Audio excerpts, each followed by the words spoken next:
નમસ્કાર વિદ્યાર્થી મિત્રો, સ્વાગત છે તમારું તમારી પોતાની યુટ્યુબ ચેનલ માય ક્લાસમાં. આજે આપણે ભણીશું ધોરણ 8 વિષય ગણિત કલા સ્વાધ્યાય પોથી સેમ 1માં ચેપ્ટર 3 ચતુષ્કોણની સમજ. ચાલો વિદ્યાર્થી મિત્રો, પ્રશ્ન નંબર 1 છે ચતુષ્કોણના બહારના બધા ખૂણાના માપનો સરવાળો 360. પછી બધા ખૂણાના માપનો સરવાળો નિયમિત અષ્ટકોણ આપેલો હોય તો અંદરના બધા ખૂણાનો સરવાળો 1080. 3 બાજુઓનો નિયમિત બહુકોણ તો કે સમબાજુ કહેવાય છે. પછી 4 બાજુઓનો નિયમિત બહુકોણ તો કે ચોરસ. 8 બાજુવાળો નિયમિત બહુકોણ તો કે અષ્ટકોણ. ચોરસના દરેક બહિષ્કોણનું નામ તો કે 90°. લંબચોરસના દરેક બહિષ્કોણનું નામ તો કે 90°.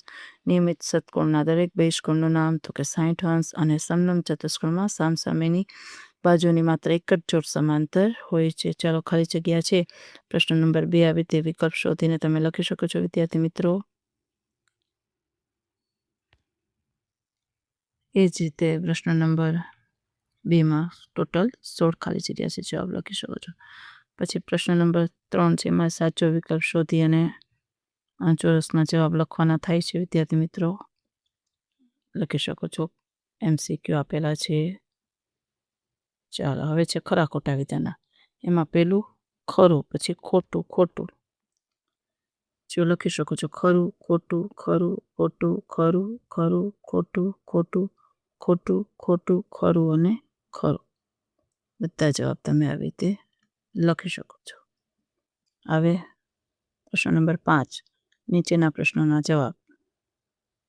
જો આવી રીતે દાખલા ગણવાના છે. ચોથા ખૂણાનું માપ શોધવાનું છે. 3 ખૂણાના માપ આપેલા છે, ચોથા ખૂણાનું માપ આવી રીતે શોધવાનું છે. ચલો, હવે બીજો પ્રશ્ન પણ એ રીતે જવાબ જોઈને લખવાનો છે વિદ્યાર્થી મિત્રો. લખી શકો છો બીજો અને ત્રીજો પ્રશ્ન.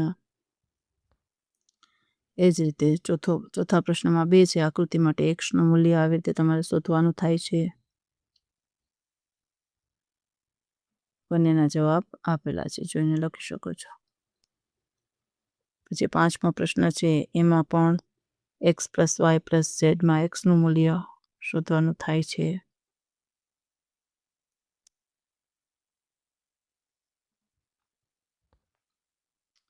છઠ્ઠા પ્રશ્નમાં પણ x નું મૂલ્ય શોધવાનું થાય છે. દાખલો જોઈને લખી શકો છો.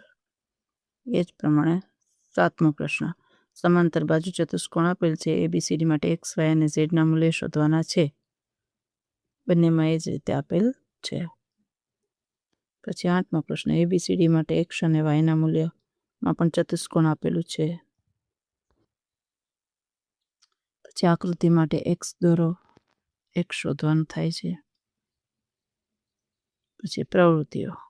જો વિદ્યાર્થી મિત્રો, પ્રવૃત્તિના જવાબ પણ આપેલા છે. તમારી રીતે તમે આ જોઈને લખી શકો છો.